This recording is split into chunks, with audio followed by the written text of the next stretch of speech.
The sun blazed mercilessly over the Afghan desert as Navy SEAL Team 7 moved through the rocky terrain. Staff Sergeant Mike Rodriguez wiped sweat from his forehead, his eyes constantly scanning the horizon for any signs of danger. The team had been tracking a high-value target for 3 days, and intelligence suggested they were close to their objective. "Contact ahead, 2 clicks northwest," whispered communications specialist Jake Thompson into his radio. The team of 8 elite soldiers moved like shadows across the landscape, their training evident in every calculated step. Lieutenant Commander Sarah Chen led from the front, her experience in special operations clear in her confident movements. Behind her, the team spread out in tactical formation. Rodriguez carried the heavy machine gun, while Petty Officer First Class David Kim handled explosives. Medical Corpsman Alex Martinez stayed in the middle of the formation, ready to provide aid if needed. The mission seemed routine until everything went wrong in a matter of seconds. A thunderous explosion rocked the ground beneath them. The world turned upside down as an improvised explosive device detonated directly under their path. Dust and debris filled the air, making it impossible to see more than a few feet ahead. "IED! Take cover!" Chen shouted, but her voice was barely audible over the ringing in everyone's ears. Before the team could fully process what had happened, automatic gunfire erupted from multiple directions. Muzzle flashes lit up the rocky outcroppings around them like deadly fireworks. The SEALs had walked straight into a carefully planned ambush. Rodriguez hit the ground hard, feeling sharp pain shoot through his left leg. He looked down to see blood seeping through his combat pants. Despite the wound, his training kicked in immediately. He set up his machine gun and began returning fire, providing cover for his teammates. "Martinez! We need you over here!" Kim yelled from behind a boulder where he was treating Thompson, who had caught shrapnel in his shoulder from the initial blast. The medic moved quickly through the chaos, staying low as bullets whizzed overhead. His medical bag bounced against his hip as he crawled from one wounded teammate to another. The ambush had been perfectly timed and positioned. The enemy knew exactly where to hit them for maximum damage. Chen tried to establish communication with base camp, but her radio had been damaged in the explosion. They were on their own, surrounded by an unknown number of enemy fighters who seemed to know their every move. As the firefight intensified, Martinez worked frantically to stabilize his wounded teammates. Thompson's shoulder wound was serious but manageable. Rodriguez's leg injury would need immediate attention to prevent excessive blood loss. 2 other team members had minor injuries from flying debris. The enemy fire seemed endless. Bullets struck the rocks around them, sending sharp fragments flying in all directions. The SEALs were pinned down with limited ammunition and no way to call for backup. "We need to move," Chen commanded. "This position is too exposed." But as they prepared to relocate, another explosion shook the ground. This time it was closer, and the blast wave knocked several team members flat. When the dust cleared, Martinez saw something that made his blood run cold. A figure emerged from the smoke about 50 meters away. At first glance, it appeared to be a local civilian, someone caught in the wrong place at the wrong time. The person was small in stature, wearing traditional Afghan clothing that was now torn and bloodied. They stumbled forward, clearly injured and disoriented. "Civilian in the open!" Martinez called out. 12 o'clock, 50 meters. The figure collapsed to the ground, writhing in pain. Even in the middle of a firefight, the SEALs' training demanded they protect innocent civilians. Martinez made a split-second decision that would change everything. "Cover me!" he shouted to his teammates. Without hesitation, the medic broke from cover and sprinted toward the fallen figure. Bullets kicked up dirt around his feet as enemy fighters tried to cut him down. His teammates provided suppressing fire, their weapons chattering as they forced the enemy to keep their heads down. Martinez reached the injured person and immediately began his assessment. The figure was unconscious, breathing, but clearly in distress. Blood stained the traditional robes, and Martinez could see multiple wounds that needed immediate attention. As he worked to stabilize the patient, something caught his eye. Despite the traditional clothing and the dirt covering the person's face, Martinez noticed something unusual. The hands were smaller than typical for an adult male, and there were no calluses that would be expected from manual labor common in the region. But there was no time to think about it. Enemy fire was getting closer, and he needed to get this civilian to safety immediately. "I need help moving this person," Martinez called to his team. Kim sprinted over, keeping low as bullets continued to fly overhead. Together, they lifted the unconscious figure and carried them back to the relative safety of the rocky outcropping where the rest of the team had taken defensive positions. Once behind cover, Martinez began a more thorough examination of his patient. What he discovered made him pause in confusion. Beneath the traditional robes, this person was wearing modern tactical gear. Military-grade boots were hidden under the long fabric. A closer look revealed body armor concealed beneath the outer clothing. "This isn't adding up," Martinez muttered to himself. Chen crawled over to check on the civilian. "How bad is it, Doc?" "Multiple gunshot wounds. Possible internal bleeding," Martinez reported. "But, Commander, something's not right here. Look at this." He lifted a section of the torn robe to reveal a tactical radio clipped to a military belt. Chen's eyes widened as she examined the equipment. This was definitely not standard civilian gear. "Could be a translator or local military," she suggested, but doubt was evident in her voice. Martinez continued his examination, checking for injuries and trying to stabilize his patient's vital signs. As he worked, more inconsistencies became apparent. The person's physical conditioning suggested military training. The muscle tone was consistent with someone who maintained peak physical fitness. The hands, though smaller, showed signs of weapons training, specific calluses that came from regular firearms use. The firefight continued around them, but Martinez found himself increasingly focused on the mystery of his patient. Every detail he observed contradicted the initial impression of an innocent civilian caught in crossfire. As he cleaned blood from a head wound, Martinez got his first clear look at the person's face. Even unconscious and covered in dirt and blood, there was something familiar about the features. He had seen this face before, but where? The realization hit him like a physical blow. This wasn't a civilian at all. This was Lieutenant Elena Vasquez, a Navy intelligence officer he had worked with on a previous mission 6 months earlier. But that assignment had been classified, and according to official records, Vasquez had been transferred to a desk job in Washington after being injured in an explosion in Syria. So what was she doing here, dressed as a local civilian in the middle of a Taliban ambush in Afghanistan? Martinez looked around at his teammates, who were still engaged in the firefight. None of them had recognized Vasquez, which made sense. The intelligence community often worked in shadows, and most SEALs wouldn't have had direct contact with her. But Martinez remembered her clearly. She had been embedded with his previous unit for a covert operation involving the extraction of a high-value intelligence asset. Vasquez had proven herself to be both brave and resourceful, speaking multiple languages and demonstrating an uncanny ability to blend in with local populations. The pieces of a much larger puzzle were starting to form in Martinez's mind.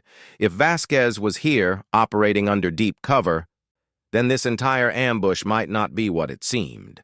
She could be on a classified mission that his team knew nothing about, or worse, she might be the actual target of this carefully orchestrated attack. A new burst of enemy fire brought Martinez back to the immediate crisis. Whatever was going on with Lieutenant Vasquez would have to wait. Right now, his priority was keeping everyone alive long enough to figure out what was really happening. "Her pulse is getting weaker," Martinez called to Chen. "We need to get her out of here fast or we're going to lose her." Chen nodded grimly. "We need to break contact and find an extraction point. This whole area is compromised." But as the team prepared to move, Martinez caught sight of something that made his blood freeze. Among the enemy fighters positioned on the ridgeline, he saw the distinctive outline of advanced military equipment. These weren't just Taliban fighters with aging Soviet weapons. Someone was providing them with cutting-edge technology and tactical support.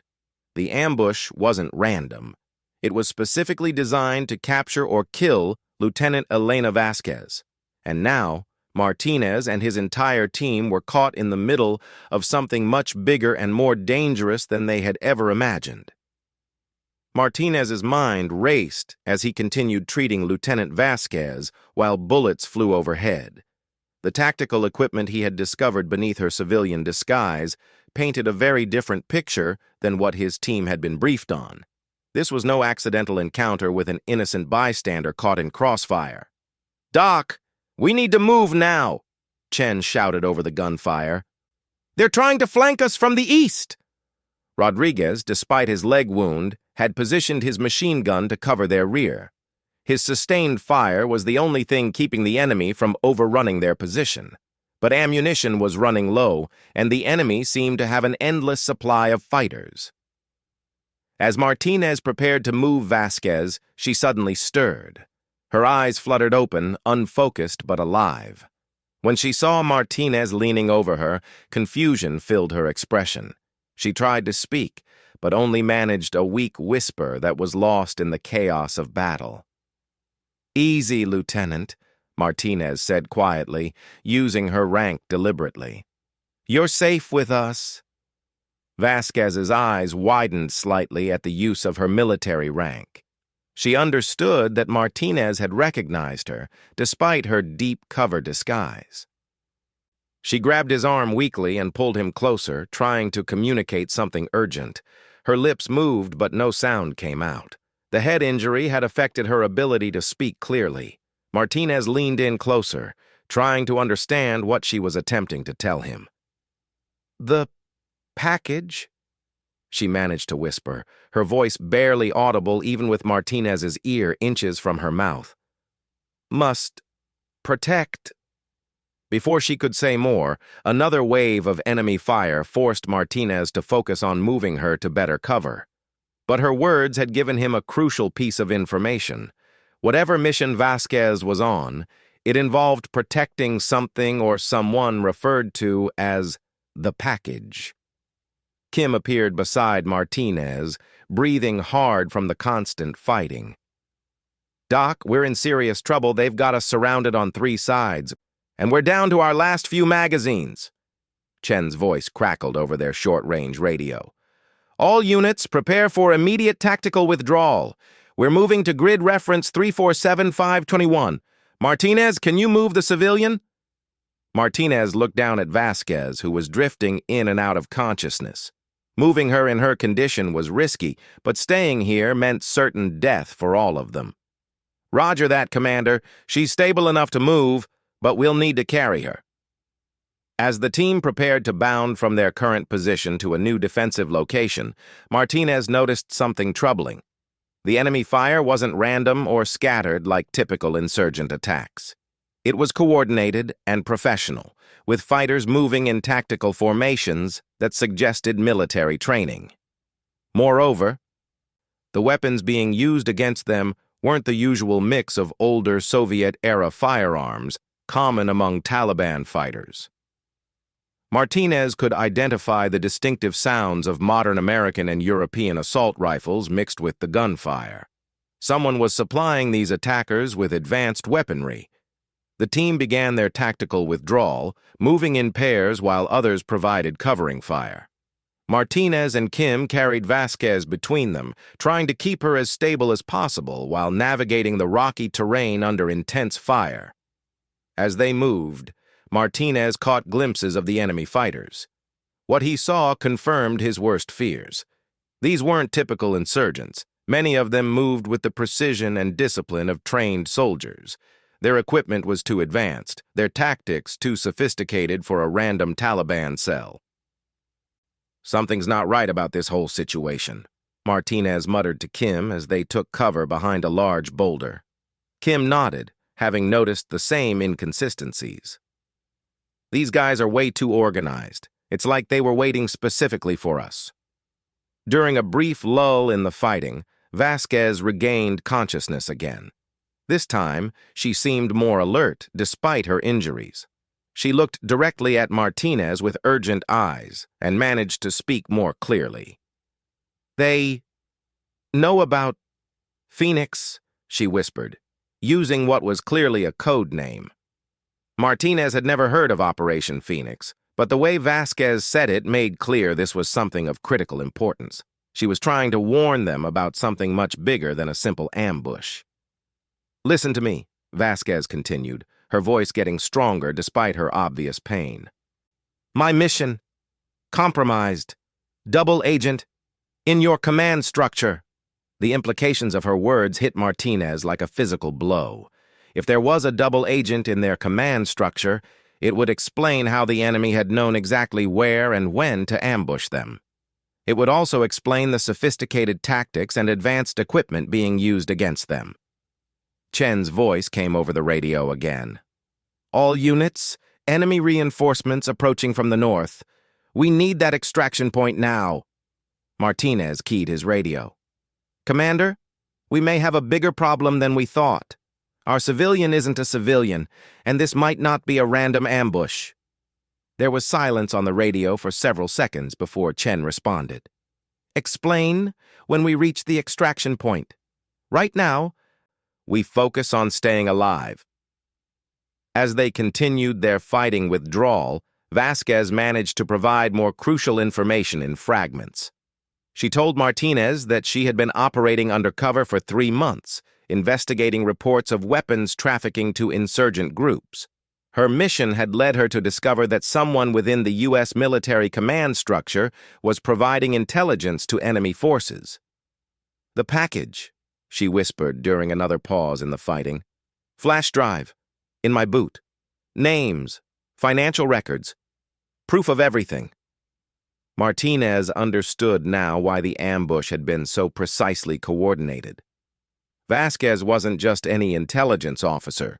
She was carrying evidence of a major intelligence breach that went all the way up the chain of command. Someone very powerful wanted that information buried, along with anyone who had seen it. The realization changed everything about their tactical situation. This wasn't about surviving a random enemy encounter. They were now protecting a witness to high-level treason, and the attackers would stop at nothing to eliminate that threat. "Doc, they're closing in fast," Rodriguez called out.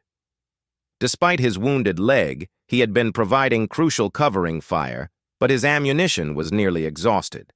Martinez made a difficult decision. He pulled Kim aside and quietly explained what Vasquez had told him about the flash drive and the double agent. Kim's expression grew grim as he understood the implications. "We need to get that information to someone we can trust," Martinez said. "But if there's a mole in our command structure, we can't use normal channels." Kim nodded. "What about that journalist contact you mentioned? The one who helped expose the corruption in the supply chain last year?" Martinez remembered Sarah Williams, an investigative journalist who had previously worked with military personnel to expose corruption. She had proven herself trustworthy and had connections that could get sensitive information to the right people without going through compromised official channels.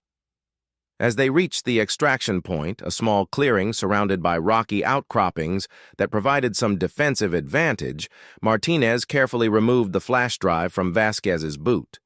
The small device felt impossibly heavy in his hand, knowing it contained evidence that could expose high-level treason. "Commander," Martinez called to Chen, "we need to discuss our communication protocols. Our position may have been compromised before we even left base." Chen's expression showed she was beginning to understand the larger implications of their situation. "Are you telling me this was an inside job?" Before Martinez could respond, the sound of approaching helicopters filled the air. But instead of relief, the team felt a new wave of dread. In the distance, they could see multiple aircraft approaching their position. However, something was wrong with the formation and the aircraft types. "Those aren't our birds," Kim observed, studying the approaching helicopters through his scope. I count 3 Mi-17s and what looks like a modified Black Hawk. The Mi-17s were Russian-built helicopters commonly used by various military forces in the region, but they weren't part of the U.S. military inventory. More troubling was the sight of what appeared to be an American Black Hawk flying in formation with foreign aircraft. Vasquez, despite her weakened condition, managed to sit up when she heard the helicopters. Her face went pale as she recognized the sound. "No," she whispered, fear evident in her voice for the first time. "They found us." Martinez realized that whoever was behind the ambush had resources far beyond typical insurgent capabilities. They had access to military aircraft, advanced communications, and detailed intelligence about SEAL operations. This was a conspiracy that reached much higher than anyone had imagined. The team was now faced with an impossible choice.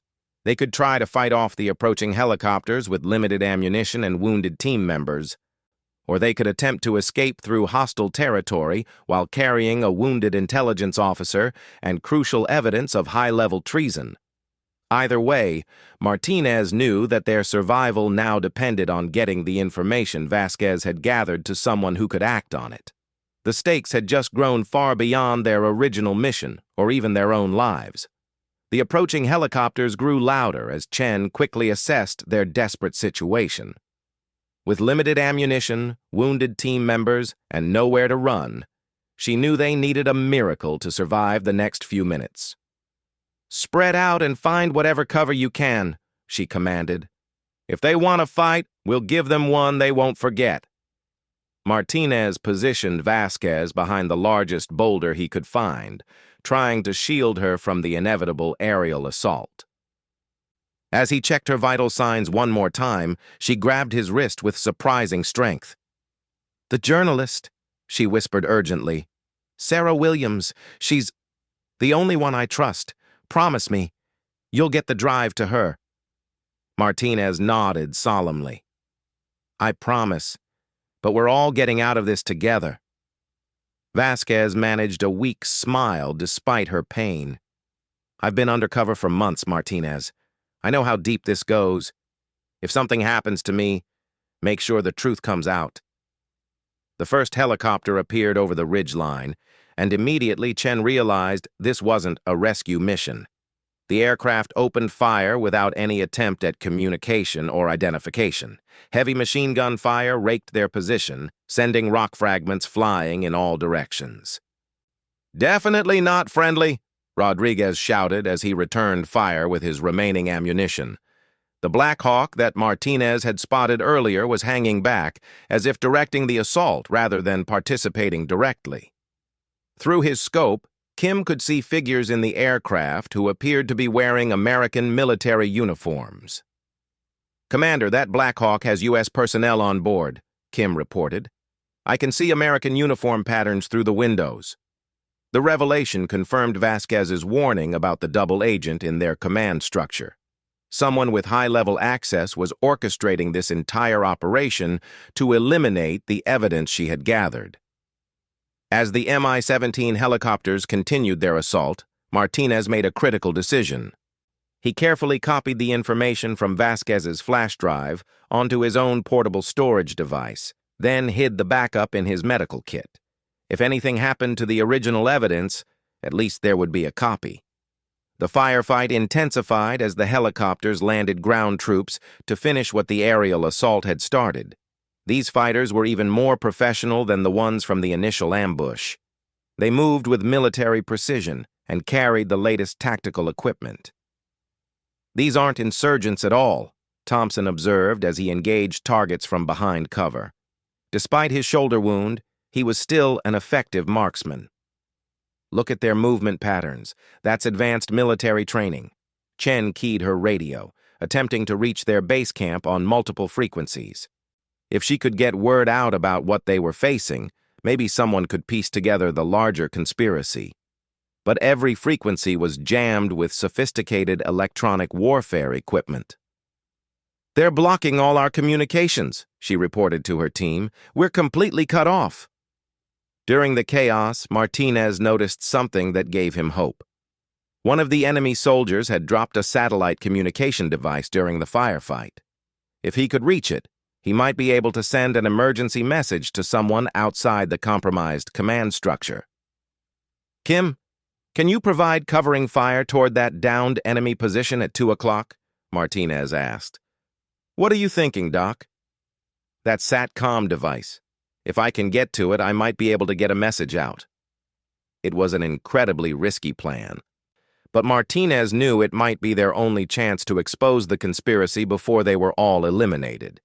Kim nodded and began laying down suppressing fire toward the enemy position. Martinez sprinted from cover, zigzagging to avoid the incoming rounds. Bullets kicked up dirt around his feet as he dove for the abandoned communication device. His fingers flew over the controls as he attempted to establish a connection to an outside contact.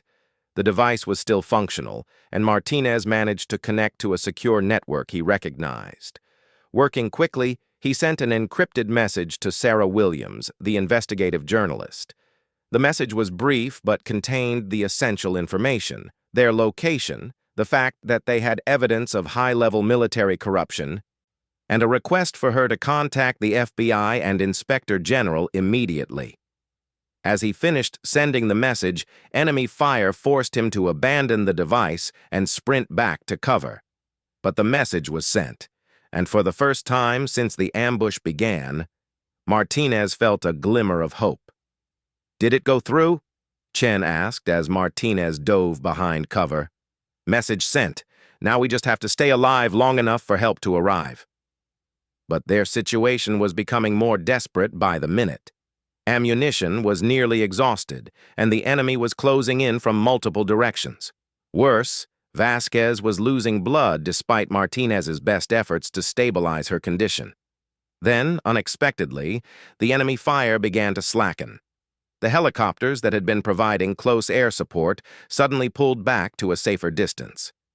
At first, Chen thought it might be a tactical repositioning, but then she heard something that made her heart race with hope. The distinctive sound of American F-18 fighters approaching at high speed filled the air. Within seconds, 2 Navy fighters screamed overhead, and the enemy helicopters immediately began evasive maneuvers. "This is Phantom Lead to any friendly forces on the ground," came a voice over the emergency frequency. "We have received reports of American personnel under fire at your location. Can you identify yourselves?" Chen grabbed her radio and responded immediately. "This is Navy SEAL Team 7. We are under attack by hostile forces with air support. We have wounded and need immediate extraction." "Copy that, SEAL Team 7. We're painting targets now. Keep your heads down." What followed was a devastating display of American air power. The F-18s systematically destroyed the enemy helicopters and scattered the ground forces with precision strikes. The sophisticated ambush that had nearly succeeded was broken in a matter of minutes. As the immediate threat was eliminated, rescue helicopters arrived with medical personnel and additional security forces. Martinez carefully transferred Vasquez to the medical team while protecting the flash drive that contained the crucial evidence. During the evacuation flight, Vasquez regained consciousness one final time. She looked at Martinez with gratitude and relief. "Did you get the message out?" she asked weakly. "It's done," Martinez assured her. "The right people know what happened here." 3 weeks later, Martinez found himself in a secure briefing room in Washington, D.C. The information from Vasquez's investigation had led to a massive corruption probe that reached into the highest levels of military command. Several high-ranking officers had been arrested, and the weapons trafficking network had been completely dismantled. Sarah Williams had proven invaluable in getting the story to the public while protecting the integrity of the ongoing investigation. Her reporting had helped expose not just the corruption, but the sophisticated attempt to cover it up by eliminating the witnesses. Vasquez had survived her injuries and was recovering in a military hospital. Her bravery in gathering the evidence and maintaining her cover despite incredible danger had prevented what could have been years of continued weapons trafficking to enemy forces. Commander Chen addressed Martinez as they concluded their final debriefing on the incident. "You made some quick decisions out there that saved all our lives," she said. "Recognizing Lieutenant Vasquez and getting that message out when you did changed everything." Martinez thought about the split-second decision to help what he thought was an injured civilian, not knowing it would lead to uncovering one of the largest military corruption scandals in recent history. "Sometimes the job is about more than just completing the mission," he replied. "Sometimes it's about doing what's right, even when you don't understand the full picture."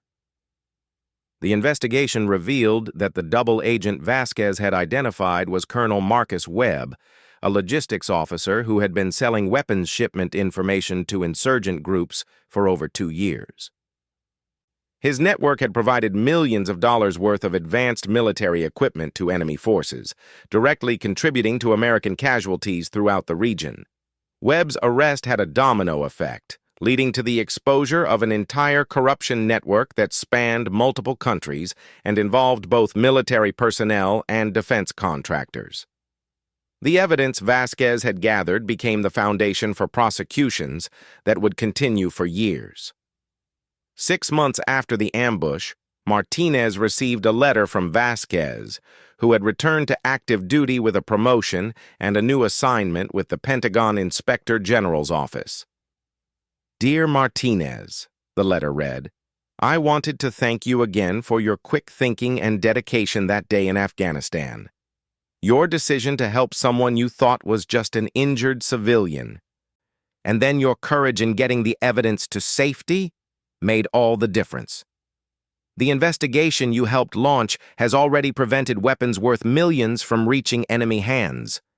More importantly, it's restored faith in the system's ability to police itself when good people are willing to stand up for what's right." Martinez kept the letter in his desk drawer, a reminder that in the fog of war, the most important battles aren't always the ones that make the headlines. Sometimes the real victory comes from recognizing that beneath the chaos and confusion of combat, there are moments when individual choices can change the course of history. The wounded intelligence officer who couldn't speak when they found her had ultimately found her voice through the courage of soldiers who refused to abandon their principles, even in the face of overwhelming odds. And in the end, that was worth more than any tactical victory could ever be.